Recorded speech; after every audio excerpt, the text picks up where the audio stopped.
Guys, the Cloverfield Paradox dropped this Sunday after the Super Bowl. Luckily, our dimension is saved and there's no monsters roaming around. And here at Horror Movie News, we don't know Jack, but we will, so stay tuned. Welcome to Popcorn Talk, featuring movie discussion, news, and interviews. Popcorn Talk. We talk movies. How can you not headbang to this? Oh, it's so good. Don't hurt yourself. Yeah, I know. I almost like headbutted the mic. All right, real quick though, Pam, you went to the video. Oh, wait for it. And here you go. Who's that being dragged along? Oh my goodness. Who's that being dragged Do right we there know in the her? background? Yeah. So that's familiar. Wait I don't know. for it. Wait for it. That's for real. Oh, you fell. That was not planned. I It love worked it. out I perfectly. love it. And look at Jimmy not reacting at He all. did so good, and I felt bad after. I'm like, I'm so sorry. I'm like, just keep going, keep going.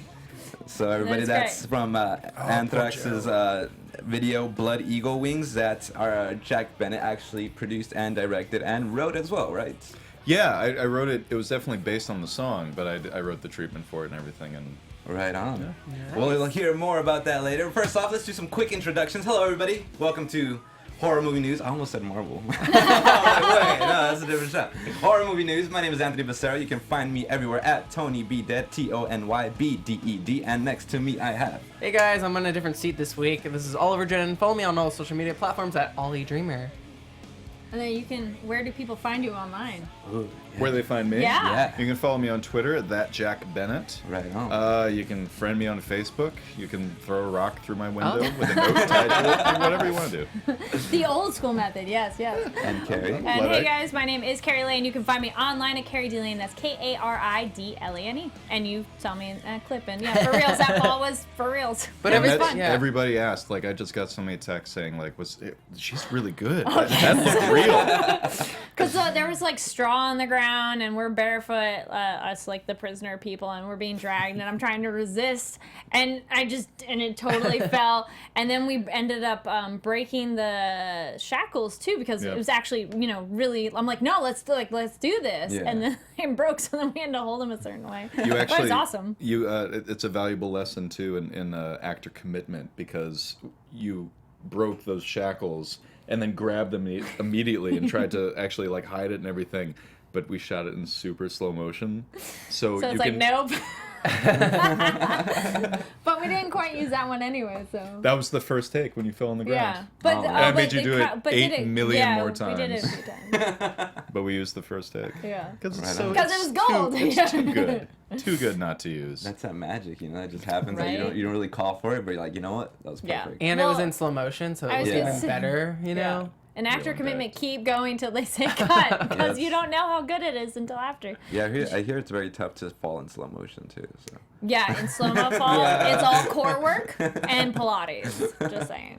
It's Right. funny too, because I know I saw it live, but I just because I've seen, of course, the footage over and over again. Yeah. So I just remember how it looks in slow motion. It must have looked terrible live. I There know. must have been, I want to see it live now. Yeah. Where's the clip? I wish Rolling Stone had been filming that part. Yeah, oh yeah, Could've you seen should mention that they were there. That's right. Yeah, Rolling Stone was on set. There was publicists crawling all over the place, and it was great.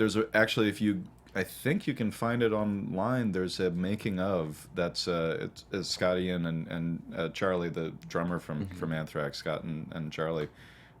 They came to set and they were hanging out, just watching us do these wonderful, horrible, gory things, and absolutely loving it. nice. Yeah, oh yeah, and yeah. that video. Well, it's great too, because I look like I look like I'm really directing in all of that footage, because I'm pointing. Because as soon as you get a camera on you, if you're directing, you just point. Right. You talk to somebody and then you point. But right before they filmed my little interview part of that video, I had just been told that the makeup application was going to take 3 times as long as we had scheduled. Whoa. And it'd been this whole thing where all the time we were shooting, we were just going at this steady clip, and then we had to stop dead for this makeup application. And at that moment, I was doing all the calculations of just like, how long is this going to take, and are we actually going to make our day? And that's the moment. And I turned around, and the girl from Rolling Stone says, "You got 5 minutes?" And so my interview is like, well, the thing about genre filmmaking yeah. But it was all great. Jerry Constantine was the prosthetics artist who put that horrible thing on James Duvall's back. Right, yeah. And he was just an absolute champion. We made our day, and everything was great. Oh, nice. Yeah, everybody on that was... Can I curse on this? I Yeah. can't. Yeah. Yeah? It's the internet. Fucking great. It's the internet. Nice. Alright. Yeah.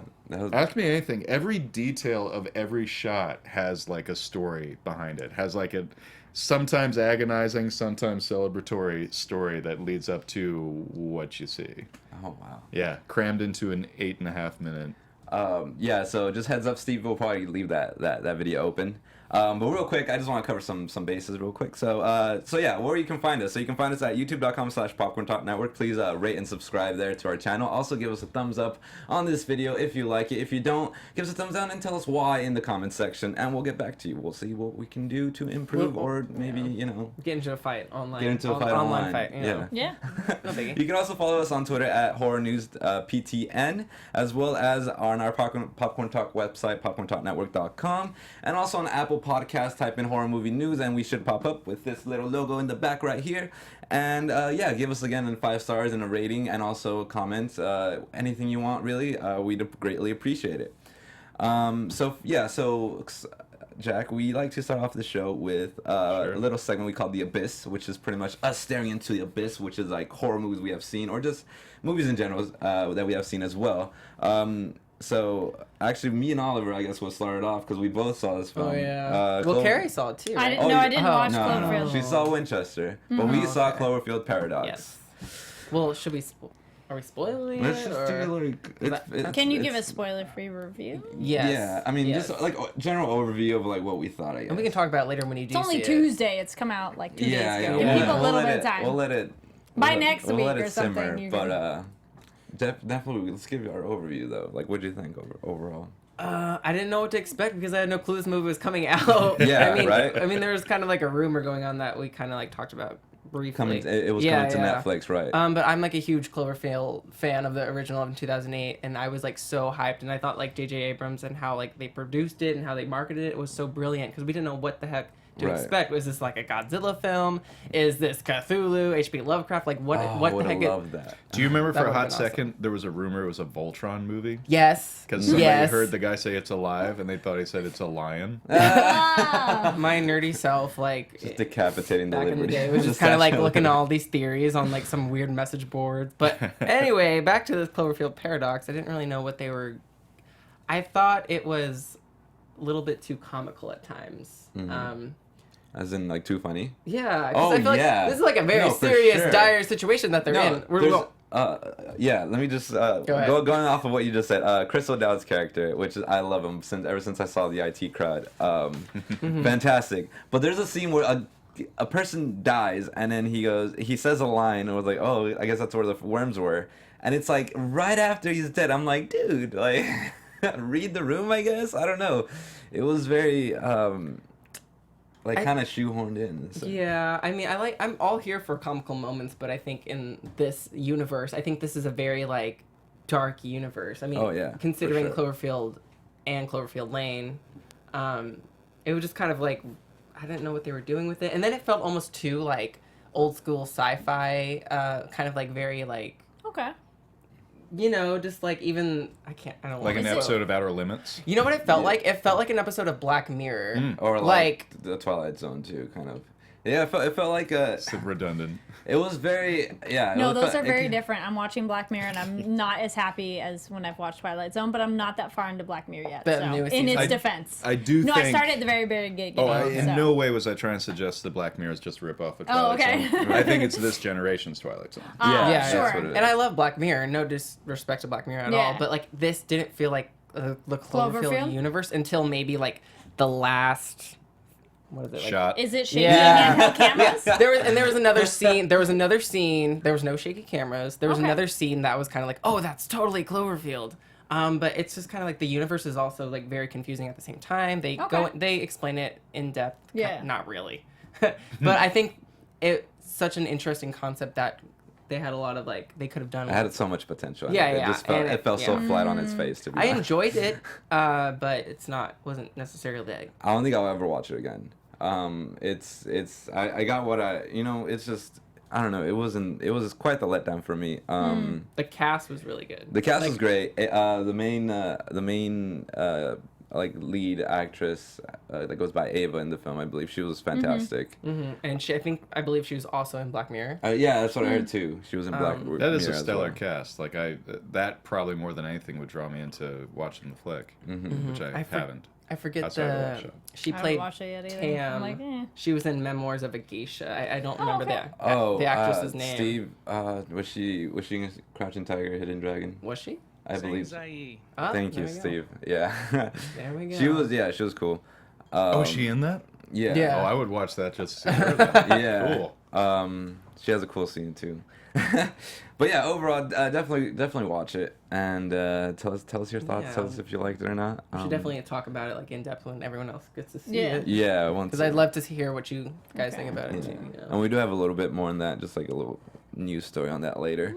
So Kari, what do you want? Well, wait, Oliver, you saw a couple other movies. Oh, Well, I'll just real quick. I saw Black BP. Panther. I went to a screening last night and it was amazing. And I will not spoil. I'm not spoiling it anything. No, this movie should not be spoiled at all. I feel So like excited. everyone needs to go in this movie blind. Yeah. It was just fantastic. Now that is a stellar cast: Angela Bassett, Lupita Nyong'o, Letitia Wright, Chadwick Boseman, Michael B. Jordan, Martin Freeman. Oh my gosh. Spoiler, it's good. It's very good, and I will leave it at that because the world needs to see it next week. Yeah, Cool. can't wait. So, yeah.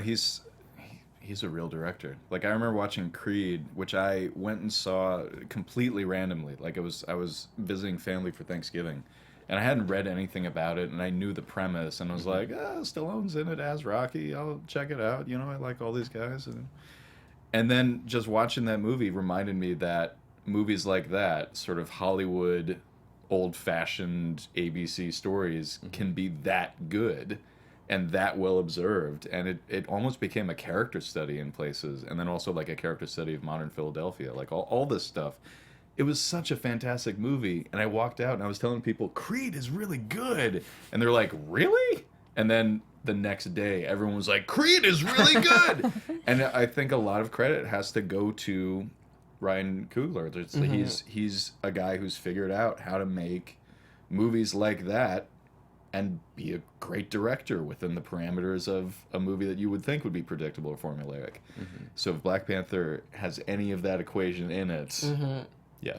And for him to have to juggle like all the lore of the comics and it being very like, I think it's just a very good film for today's age. Yeah. Just the trailers, Today's the times. world building in the trailers Yeah. just Oh, look yeah. like something you I think haven't seen. it's perfect. For it to come out like the release date is like Yeah. such good timing. And you see the pictures from the premiere? Oh, Just The, like- Oh, those the purple clothes. purple Yeah. carpet. Oh my god. Everybody was like, we are dressing up.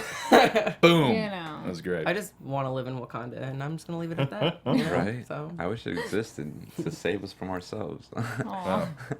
All right, Kari, take it away. Yeah, not quite as excited as Black Panther. I saw Winchester. Oh boy. And, yeah, you're like, ah. I thought it was just okay. There were some good scares in it. Someone on Twitter was like, "Well, how is it?" I'm like, I wasn't like, "Oh my gosh, it's amazing," but I didn't leave going, "Well, that was dumb." So I give it like a 3 out of 5. Like not amazing, but not bad. Is it a supernatural horror movie? It is. Oh, nice. I am glad there is actually ghosts in it. Spoiler, but not spoiler, because that was something I was a little concerned about because it's based on based on a real person, a real place. That I'm like, maybe they're gonna do it. That's all in her head, and that would be so annoying. No, there are real ghosts. Those stories just bother me. I'm like, no, I want real supernatural stuff.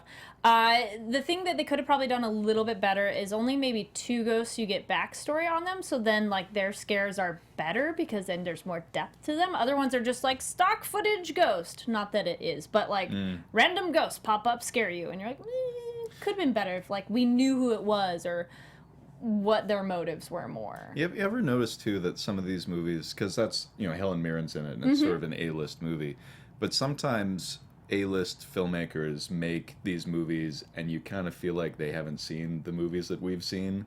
So, like, I always made that joke. Do you all remember that movie Wolf with Jack Nicholson? Yes. Directed by Mike Yes. Nichols. You cannot deny that the cast and crew of Wolf is above and beyond, just like top shelf people. Mike Nichols, for crying out loud. And they direct Michelle Pfeiffer, of course. You know, everybody who's in that is fantastic.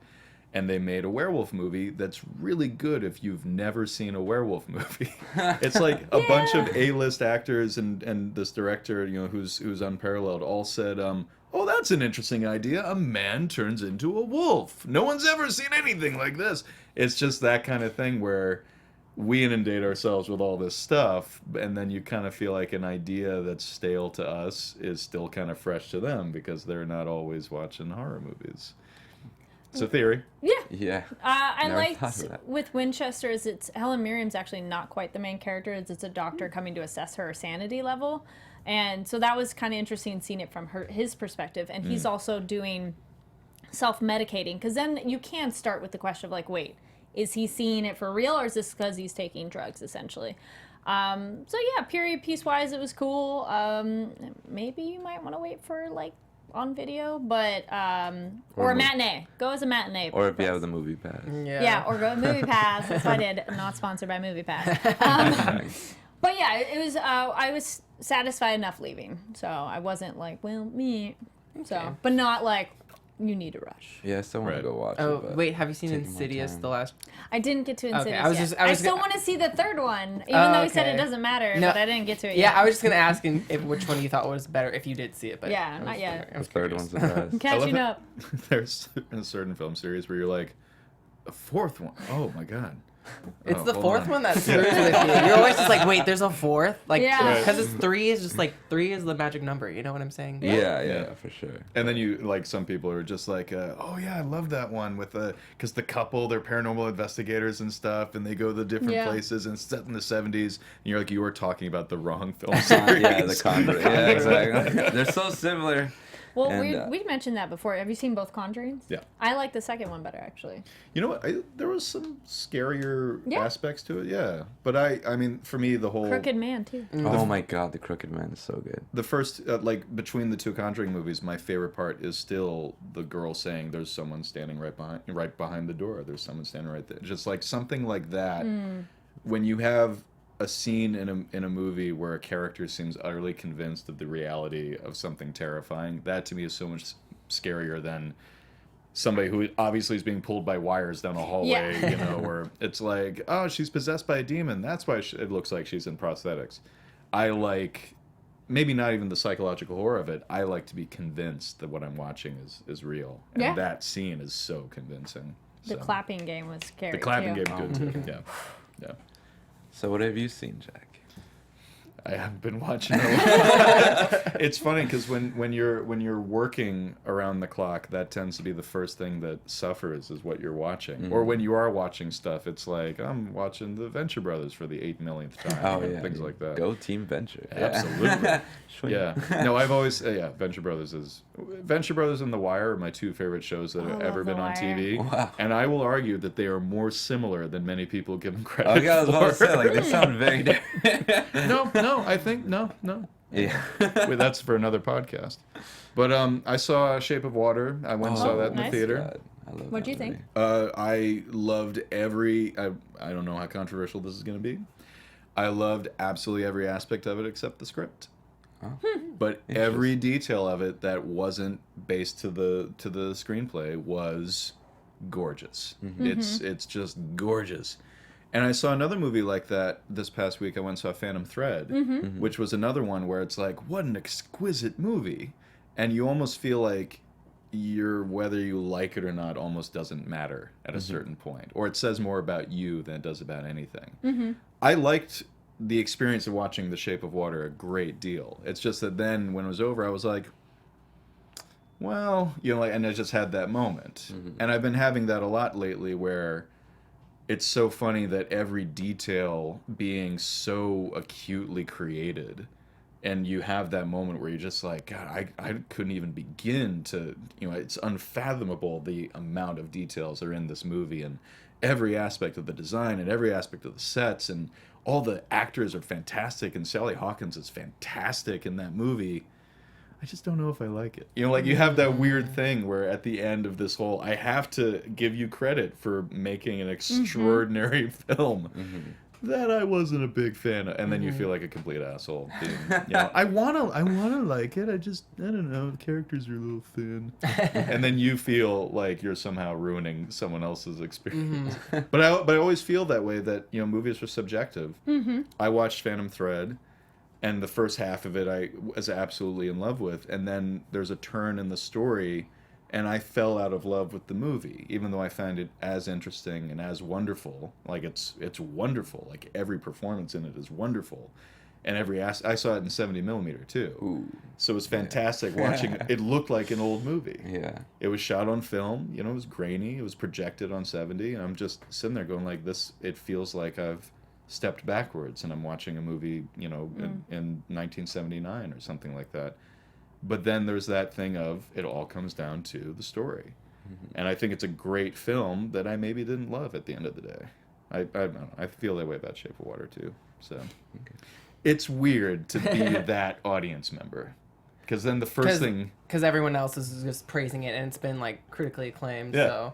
But yeah, I think I can relate to that with, like, horror in general. Like, I can think of so many horror movies that are just like, oh my gosh, like, that was, like, such an amazing film, and I'm kind of like, meh. Do they say it in that voice? Yes, Yeah. they do. Actually, Just like They that, always right? say it in that that's voice. actually my real voice. I have to lower my voice right now, so... Yes. But yeah, like, don't be ashamed. Don't be ashamed. But I feel the same. But there's an article just came out the other day about expectations and managing expectations. Yes. Right. Ugh. And I feel like, okay, so you can only be the audience member you are.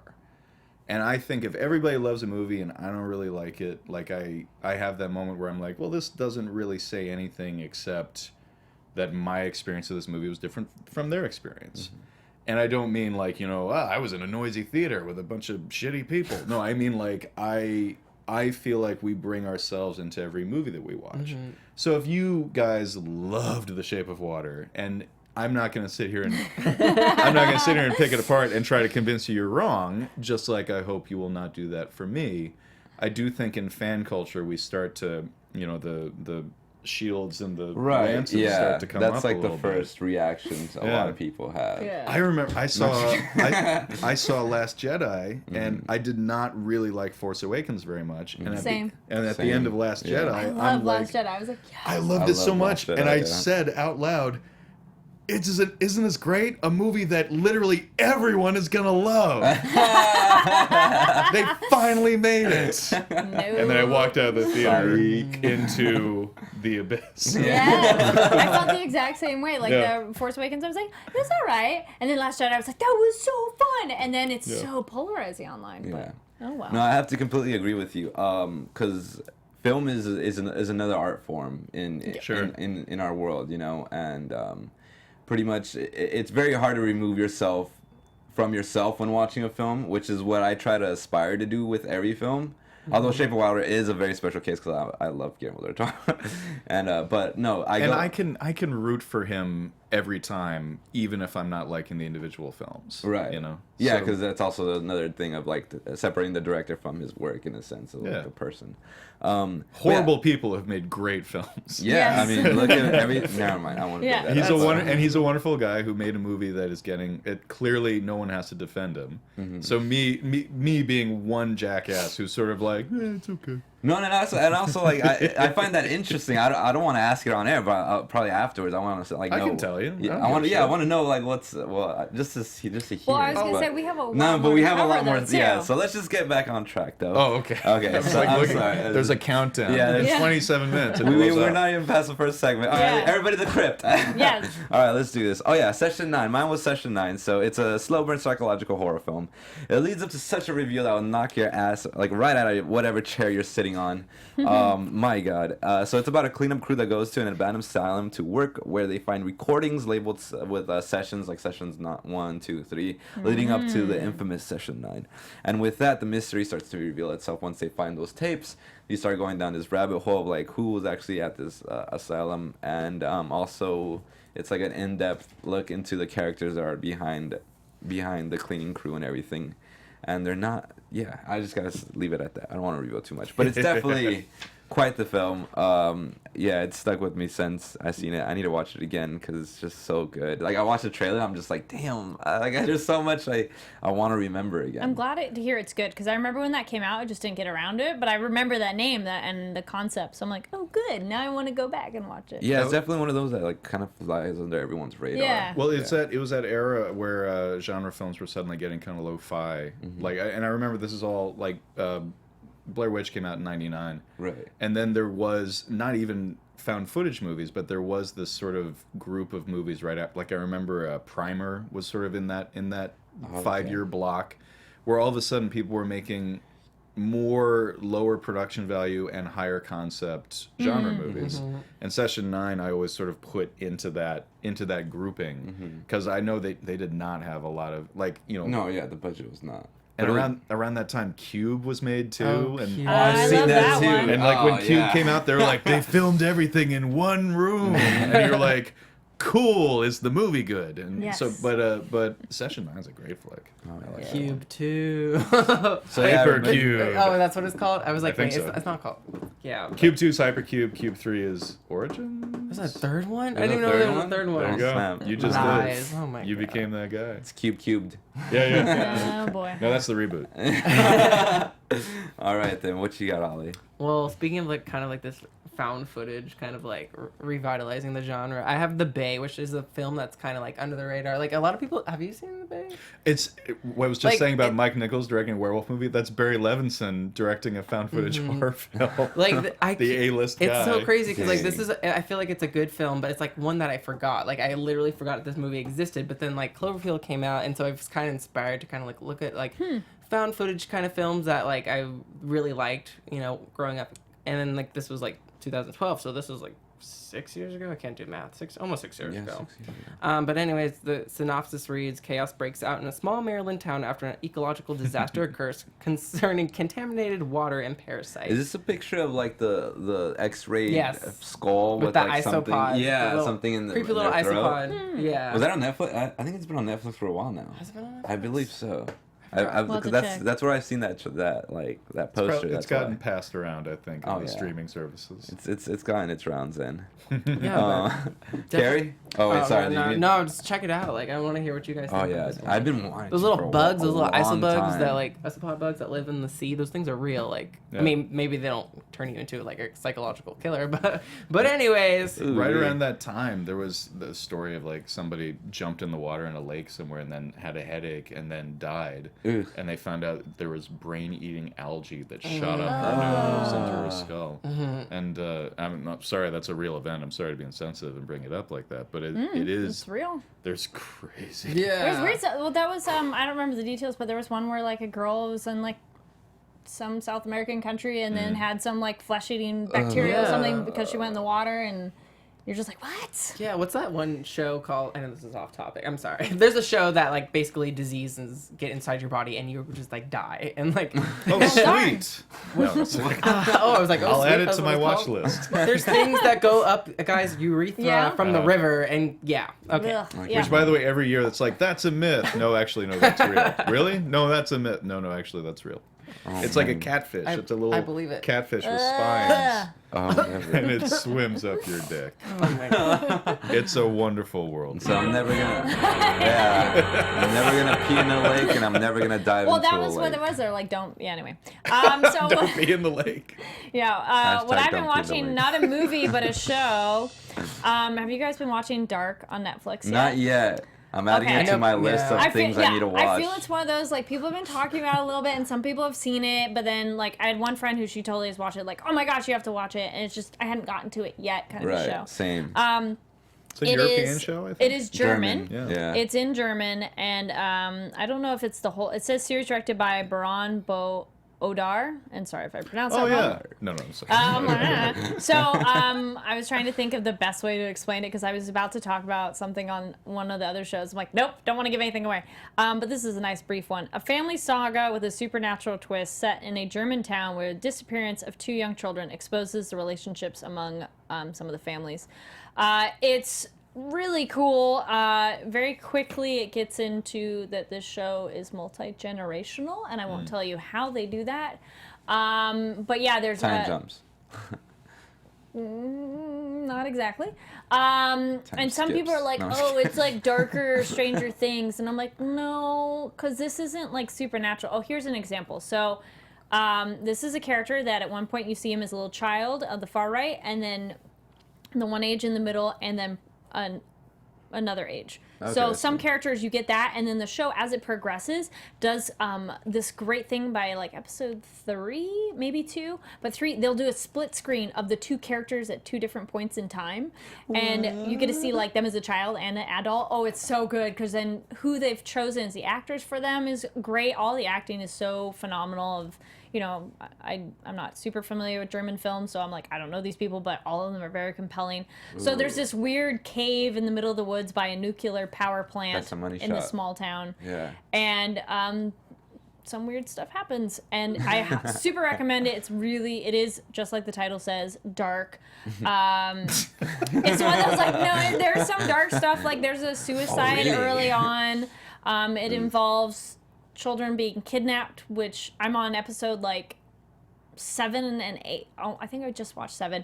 Still don't know why exactly. So it's really cool. It always keeps you guessing. Like you don't feel like, I already know what's going on. Just each layer upon mystery keeps going, and just how all the people are connected. Though it did take me a while to figure out everyone's names. Because you're like, wait, which one is this person? Like you could remember like, okay, that's that person's wife, that's that person's kid. And then like you'll go a couple episodes in and you're like, wait, they're brother and sister?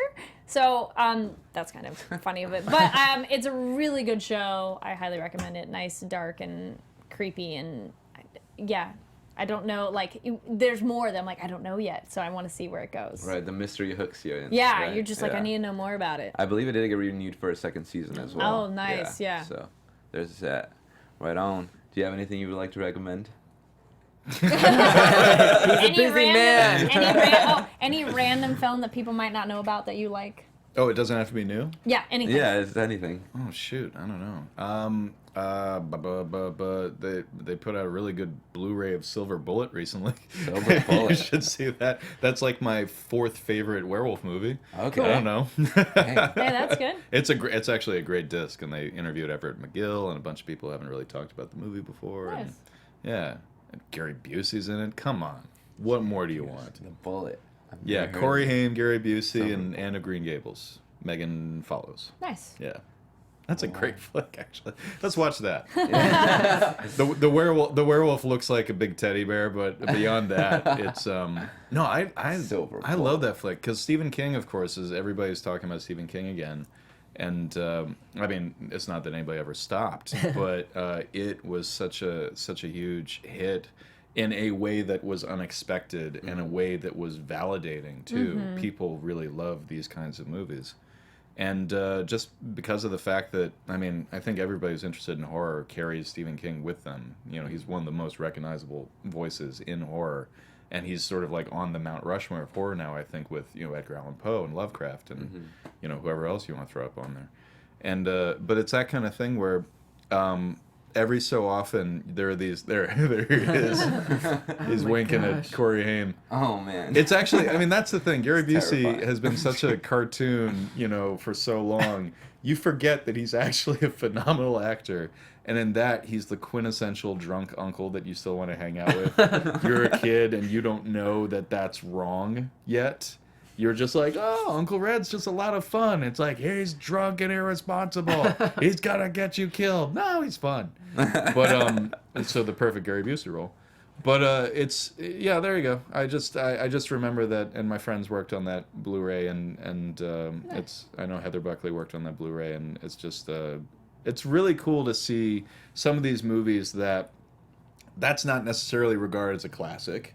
I've been watching it since I was a kid. And oh, Terry O'Quinn's in that too. It's a great cast, and it's one of those flicks where when you get right down to it, like there are only a handful of good werewolf movies, really, because I don't count Underworld and I wouldn't. No, the it's Twilight movies where you have like a colony of No, werewolves right. fighting It's like a colony American of Werewolf vampires. in London and Yep. like The Howling. Yep. I can't think of it. The Wolfman. The of course. the Wolfman. Yeah. The classic Wolfman. Yeah. Oliver Reed, Curse of the Werewolf. You know. I haven't seen that one either. That's the Hammer version of the Wolfman. You said The Oh. Howling, right? Yeah, Howling. The Howling. Yeah, and Ginger Snaps. Yes. Oh, I haven't seen it. She always Ginger mentions snaps that are so one. fun. Yeah, I know. Yeah. And actually, that one has 3, and they're all fun too. There you go. Yeah. 'Cause- Ginger Snaps back. Wait, Yeah. was the Howl? Was that the one on the train? Was that the? There's one. No, No, The Howling's a bit Howling's older. like the yeah. lady at the news station. Mm-hmm. There's a werewolf movie on a train. Yeah, there's like. Wolves on a train. Or you mean at the end? That's American train, Werewolf like- in Paris. No. It's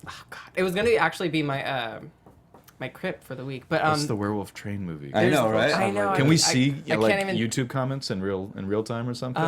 But basically, the train. What? No, I'm just kidding. The train Yeah, like viewers. crashes or just stops in like the forest in the middle of nowhere, and then they get attacked by a werewolf. Oh, And so I sounds cool. I think it was I called don't know that Howl. It might have been called I Howl. don't remember that one. Be like werewolf movie. Dog the Soldiers, trains, Neil Marshall straight Dog into the Soldiers. woods. That was a really good werewolf movie that I saw recently. Mm. But yeah, it's funny that you bring that up. That werewolf. That's such an iconic horror. Yeah, get back And to yet an that. Monsters. underserved Exactly. subgenre. I You think. guys didn't like Teen Wolf? What the heck? Oh, Come the on. I show? never saw it. I've Yeah. never watched Teen Wolf, but I watched How? the movie a bunch of Oh, times. Just that one. Yeah, okay. check that Oh, one yeah. out. Cool. Let me know what you think of that one. Yeah. Because I really like that. So And I also I prefer my effects to be practical. So Oh, hell yeah. especially when it's a creature. Once again, Shape of Water, one of the most fantastic things about it is that it's a real organic creature. Doug Jones. Yeah, It's Doug Jones in a suit. I know they did some digital enhancing too, Yeah. but not Yeah. a lot. Well, it's like Hellboy, and it was on.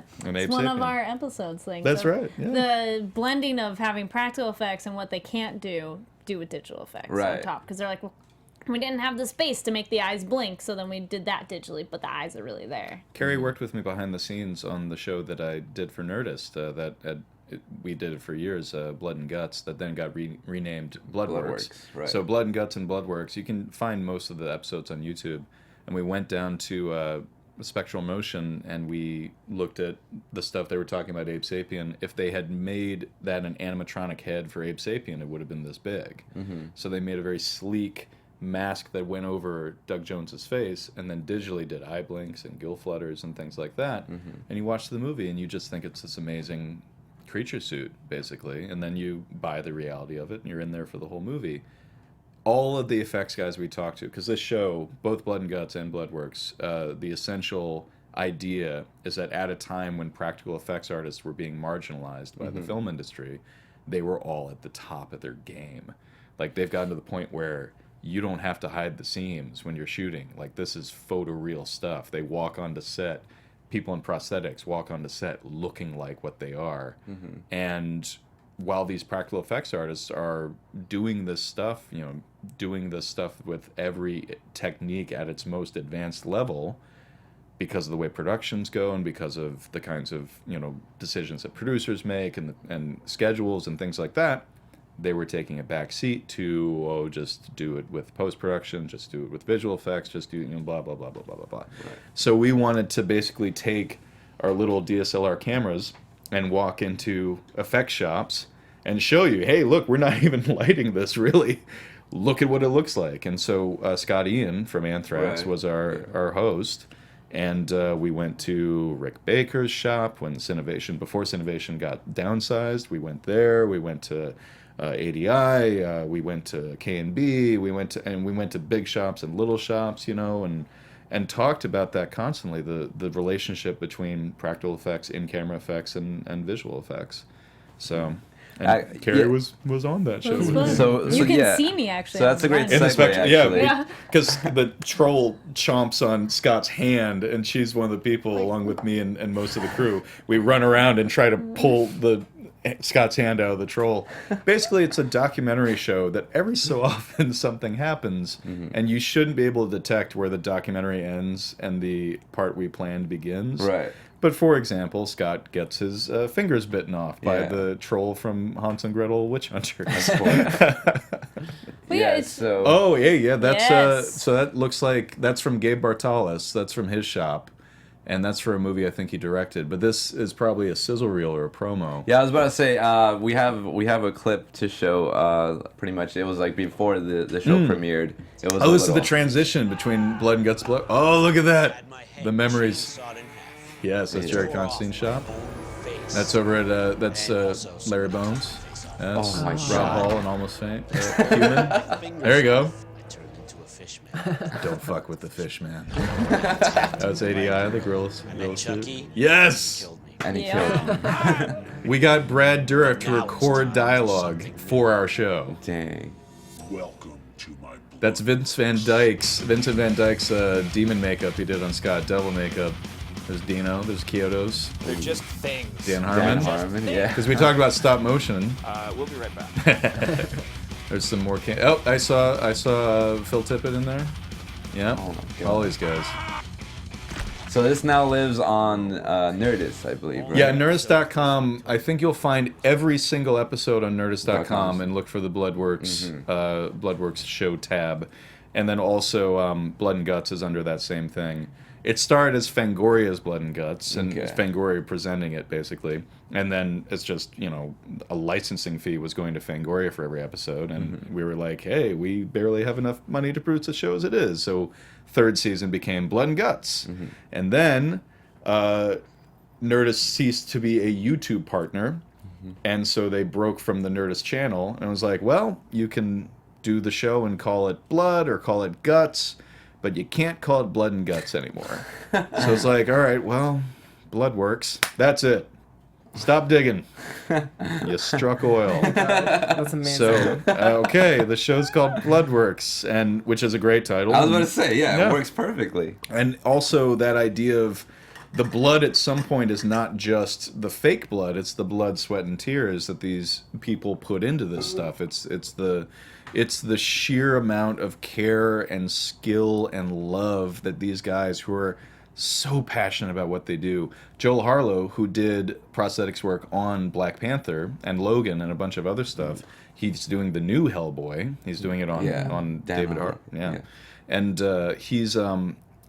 he did an episode where he turned Scott into this deep one, into this Lovecraft fishman. Scott called him the fishman. It's like, oh, you're a deep one. He's like, yeah, I'm the fishman. And we made T-shirts that said "Don't fuck with the fishman" on it. Or Joel made T-shirts. Like, he loved it that much. Didn't make a dime on that.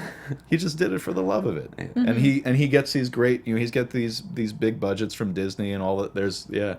He gets these big budgets from Disney, and then comes and does this. That makeup. And that was at Cinema Makeup School too. That's right. We did a live demonstration. He left the prosthetics naked so that he could paint them for the class and they could see the way you would do it. But you can see, like, Scott has this sort of semi-iconic beard that comes out in the middle of his chin. Wait, and then we had to make stuff because he was going to eat it. Because he was going to put the stuff in his mouth. We had to make the guts to...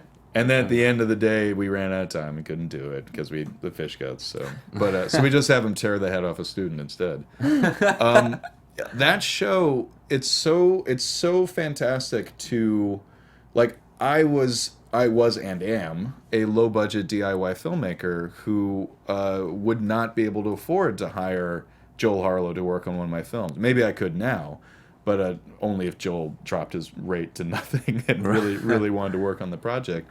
But he is one of those guys who would say, I would be doing this whether I'm being paid or not. And then I'm a guy who's like, well, I would love to work with these levels of effects, but I could never afford somebody like you, yet there I am directing a Chucky scene, and we got Brad Dourif to record Scott Ian related lyrics. He says, now I'm the man, and then at one point says, Scott, while you're here, can you listen to my demo? He does this stuff. I think about this. I directed Chucky. That's awesome. It was just for one scene, but where else would I get that opportunity? I was not at that point in my career, I'm still not, where I could get the opportunity to make a Child's Play movie, and yet I got to play with that. That was part of that's on my reel. I was gonna say we all got photos with Chucky. We all too. got photos of Chucky. We had a big group of us all together. And Scott, his passion for it and his love for it is so authentic and unforced, and like the best thing is when we go into a place and he looks around and he's like, oh, look at it. Like he gets so he's such a just authentic. I used that word before, but he's just such a no bullshit kind of person. And He's generally enthusiastic when he gets in there. generally enthusiastic, and just like, but it's never, there's never any artifice to it at all. I think some people tend to play up something, you know, for one reason or another. Like, you have some people who are like, I'm a fan just like you. Scott doesn't ingratiate himself like that, but then you see it. You see, like, his love that he has for this stuff.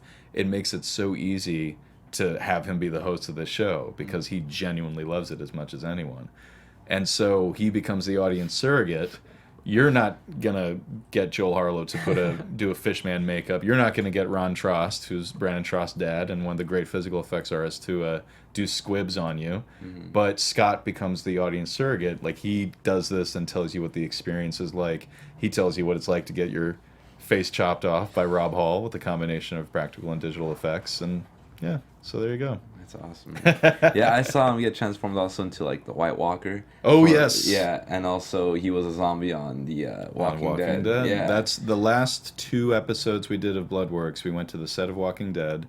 And I think that's in season 5. I'm trying to remember. It's when they get to Alexandria, and you know, Grimes shaves his beard and everything. And so it's like that episode. He and Carl are hanging out behind some barn somewhere, and they have to fight off some walkers, and he turns to Carl and he says, "Get ready." And then this one walker, not even a walker, more of a liar. Yeah, he comes out from under like some rubble. All this like pile of garbage or something. That's Scott. Yeah. And we did that whole episode around him putting the makeup on, designing the makeup here in California, and then they shipped it to Georgia. We went to Atlanta, and then we went to the set, which is actually a town, is Sonoy, Georgia. And we went there and watched Scott get turned into, like, basically the closest he'll get to being a zombie in a Romero film, you know? Just like a childhood dream. Greg Nicotero even says in the episode, Scott's been dreaming about this since he first saw... Yes, he told me this since he was a kid. Dead. Yeah. Like, he would have been like 7 years so old sick. or something. And you can tell, too, you can see like his face is just livid. He's just glowing. Yeah. He's just so happy. And the fact that Greg is his friend, too, and he gets to...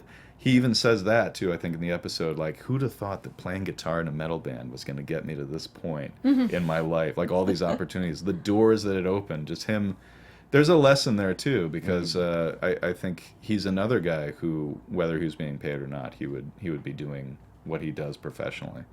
And it's wonderful to see people like that in this business, and people get validated for the things that they are passionate about and that they, that they would be doing for fun. It's just they made a career out of it.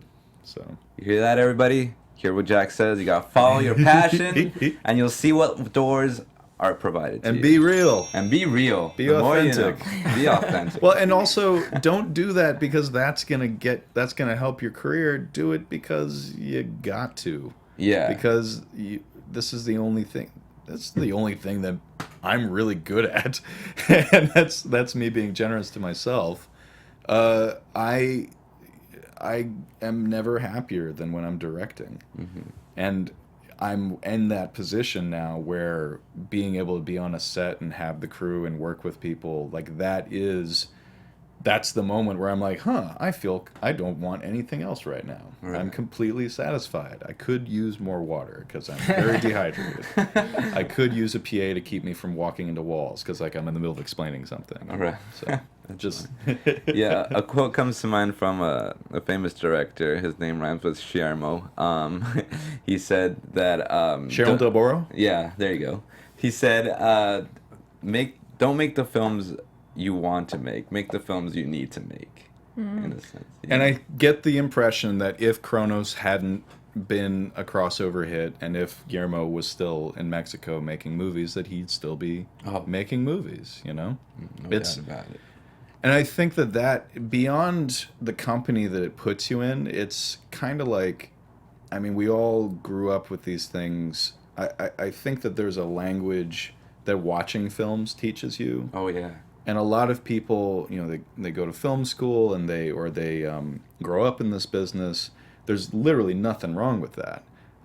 That's giving you the same education of what the language of film is, what it means to tell a story through shots, through images, through sounds, all that kind of stuff. But there is something specific about when you are a fan first, and when you're taken in by the magic of movies, and your film education becomes, this is my escape, and this is the thing that I choose to engage in as my entertainment, this is my dreams made into something tangible that I can actually watch and share with other people. I think that leads a lot of people to not just make movies that are like the movies that you liked growing up, but to start to think about the movies you liked growing up and how to take a step further, and not just make derivative films, but also make movies that are using that language and film language, even genre film language, to say something about us and something about the human experience. A horror movie can be deep. I'm pointing at Get Out. And a horror movie can teach you something about society and about the human experience that you didn't know going into it. I think I'm pretty down, and then I see that movie, and in the first scene with the parents and the boyfriend meeting the parents for the first time, I was like, why am I so uncomfortable? Of course you're uncomfortable later at the party, right? Oh, and you're my God. like all that stuff. You're just like, oh, I weep for my ethnicity and how lame they are. But in that first scene, I'm like, I don't understand why I'm so uncomfortable during this scene. And I had to ask a bunch of my friends, and had to ask my black friends, why was I so uncomfortable during that scene? And they're like, because they're just paying a little too close attention. They're just being a little too nice. They're it's this whole thing. Jordan Peele in his horror movie taught me something that I didn't know before about real life, and gave me an experience subjectively, like I was living through this character's experience. That's still a fucking horror movie, It's still a bloody action climax at the end. Oh yeah, then antlers. Yeah. Antler thrust. It's nobody needs to defend Get Out at this point, but it's like, yeah. Well, since you brought it up, real quick segue. So there was a little comment on the Jordan Peele was considering a sequel to Get Out. They kind of asked him if he would make a sequel to it because of how successful Get Out was. It'd be like, why not? He was talking to THR, and he commented on how he'd seriously consider making the sequel. He stated, "I will definitely seriously consider it. I love, I love that universe, and I feel like there's more story to tell. I don't know what it is now, but there are some loose ends." And I figured, why not? What I was thinking, I was like, how the parents and everything were set up. What if they're part of some, maybe I wouldn't say some sort of secret society, but what if there was some sort of group that does that throughout not just this community, but other communities in rural America in other states. Well, sure, there was enough people at the where did they come from, right? And they're probably interconnected to the other groups that exist out there. And maybe they can play into their success. There's other African American people in society that are successful who are actually under the skin are white, or Well, but there's that aspect too of just if this is a story about cultural appropriation, all that stuff was happening in upstate New York or Connecticut or something. It was that kind of area. What if you're an old white man in the body of a young fit black man, and you're in the antebellum South? You're going to be treated differently. Right. It's funny because it's saying that they're coveting being this other person. And then it's like, well, but have you ever been black for a day out in the world? That'd be interesting too. What if they snatch just a random person and put him in this body, in this African American body, and then have him subjected to being in those areas, and it's no, I'm white. It's no, you're black.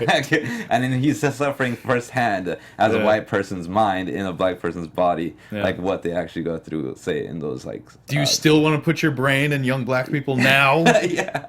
But yeah, there you go. That's a free one for you, Jordan. You can put that line in the film. I feel like the title for the sequel needs to be "Get In" instead of "Get Out." Yeah, that'd be hilarious. Get out again. Yeah, exactly. Get out again, or just get don't out and go get in. down. Get out now. Get out. Get down. Oh, that's a good one. Get out now. I love it too because, and nobody talks about this, but I'm sure somebody has. I just haven't heard anybody talk about this. It's an Eddie Murphy stand-up routine. That's the joke is, if there were black people in horror movies, there would be no movie. Could be like, oh, this is a nice house. Get out. Too bad we can't stay. And then it's this classic Eddie Murphy stand-up routine that turns into Best Picture nominee. Yeah. How great is that? Yeah, because his friend was always telling him like, "Oh, they're taking bodies." Like, "Oh, they're turning him to a sex slave." Like, kind of like he was always on the nose with it, and then the friend's like, "Nah, that's not possible." He was right. And us as audience were like, "Nah, that's not possible." But maybe, like, it's funny too because I think that movie is so well directed and so original, and I've even told people it's maybe the one movie that I'm almost sorry that it becomes a horror movie because it becomes more of a conventional horror movie because it was so original and so audacious for so much of the runtime. I would have loved to have seen it not be an action climax and actually go into some other area that that's me nitpicking. That's the height of nitpicking what is obviously an incredibly successful film. That's also uncommonly predicated on characters and performances, and there are entire scenes in there that wouldn't have worked if the actor hadn't, like that one close-up of that one, I can't remember her name, the actress, where she's the grandmother is inside the woman. You can see the two personalities basically fighting. Oh yeah, when she's crying, she's like, no. Yeah, it's like that was creepy. Just the sheer courage to say, I'm going to put a scene like that's entirely predicated on this performance, and for it to be layered and for people to get it, like I'd compare that movie to like Blue Velvet or just something. It's such an extraordinary vision, I feel. And then it turns into this more conventional horror climax, which as a huge horror nerd, I should think that's wonderful. I'm like, oh, no, it's cool. I don't know. I always put too much. I always want too much from these movies. I want them to reform my reality instead of just being movies. Right. So, and then sometimes there's nothing wrong with just being a movie. Right on. Blah blah blah blah blah. Oh my god. Yeah. What I think. Sorry. Yeah, I was about to ask, like, would you guys be down for another Get Out? Why not? Yeah, exactly, right. Why not? I'm down. I'd say my only nitpick is when you're saying original, and I'm like, Skeleton Key, anyone? It's the exact same concept. The Skeleton Key? Oh, I haven't seen that. It just doesn't involve race the same way, which is a big difference. But the different people in different people's bodies, spoilers if you haven't seen Skeleton Key, but it's been out a really long time. But it's the same body. Did you see Skeleton? I did not see Skeleton Key. It's the exact same thing. It came out in the 90s, and it was... All right, it's been out for a while, long enough. But it's these people, and that's how they've lived through time, is they have done body snatching. But was it nominated for Best Picture? Probably not. That one went straight horror. Though. I only watch horror movies that are nominated for Best Picture. I've seen 2 horror movies. I was going to say. And race made a huge difference in making Get Out a different kind of movie. But that's my only like record scratch when people are like, so original. I'm like, And he'll admit it. It's a classic. It's a Twilight Zone premise. Yeah, no, and it's nothing wrong with Get Out or anything like that. It's just interesting when there are other ones that have a very similar concept that you're just like, I want to. I just don't want like other ones that have such a similarity to be ignored. And then you've seen Serpent and the Rainbow, right? Oh yeah. Okay, so Serpent and the Rainbow, and then Skeleton Key, and then okay, that's that progression. Yeah, that's like that voodoo kind of like bodies, like it's more connected to that, but it has that same sure. Body snatching. With Kate Hudson, or was that exactly? Okay. Or was that a remake of Skeleton Key? No, Skeleton Key was the one. Yeah, that's the one Kate Hudson. So I mean, it had big actors in it at that time. I don't think I've seen it. It's also there's that other aspect. It was a good movie though, but it's different. When I say an original vision, I'm also talking about his approach to the movie too. Oh yeah, no, stylistically. Too. Yeah, his vision. It's clear that he established himself as someone whose perspective you could apply to, just like when I was talking about Ryan Coogler before, or even Guillermo del Toro, like these guys who they're choosing to do something, and I say guys just because they're all guys. There's now this wonderful, all these female filmmakers who hopefully the doors are just going to burst wide open, but we got to keep watching and make sure that actually happens. There's that ability to then say, I am doing this kind of film. You're going to see this material through the lens of how I see these things. So I find just from the way he directed the movie, I'm like, well, now I'll watch anything that guy directs. I want to see what his take is on any number of story, basically. Right on. So yeah, we're coming down to it. We're gonna have to wrap soon. I just wanted to give you just the stage in a sense to promote anything that you're working on, or just give out just general life advice, or just advice that you've learned in your past years in the industry. You guys have caught me in such a strange transitional time because I have nothing to promote. That's fine. Yeah. Watch Quentin 58. That's my Jaws homage. Look that up. Watch Good Night, my fun-size horror film that I made last year. And anyway, if there's anything I've learned, it's that I have benefited from not trying to be someone else. I can only be myself, to a fault, and I think it's served me very well. And the people that I've seen who have been very, very successful have done the same thing. It just be true to it sounds hokey, but be true to yourself, and don't enter into this business trying to figure out how to mold yourself into something that they'll buy. Have the thing that you want to sell, and then see if they buy it, and if they don't, keep doing it. Someone will. Yeah. Taste change. You never know. Mm-hmm. That's what Bowie taught us. That's great advice. My God. All right. Yeah, Kari, you want to put yourself over?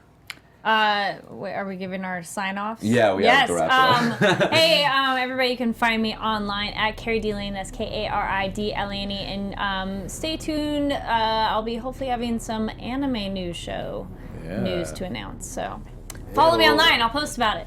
Yay. Hey guys, I'm Oliver Drennan. Follow me on all social media platforms at AllADreamer. Where can I find you again, Jack? That Jack Bennett. That's where you find me Bennett. on Twitter. I'll be announcing all that stuff that I can't talk about now because of all those NDAs. Right on. Sounds good. I'll definitely follow you, and look forward to hearing from that. Thanks. We should all follow him. Be part of this at 600. 600 plus. Yes. Plus 3. Yeah, man. Yeah, dude. We got you. Follow me out of the studio. Into one of those shops. I'm down. Right on. Yeah.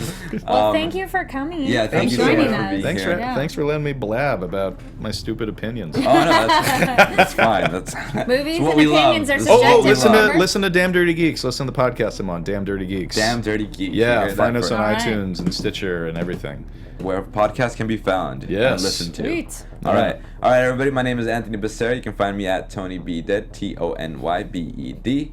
No, DED. What? Tony B Dead. Sorry about that. Also, we wanted to show you real quick at the Super Bowl, A Quiet Place TV spot dropped, as well as a trailer for this one film called Les Affamés, which translate from French to The Ravenous. Check that out. It's coming to Netflix. We'll cover that more next week, but we ran out of time. But that's okay, because there's a show next week. So, see you all then. Until next time, keep it bloody.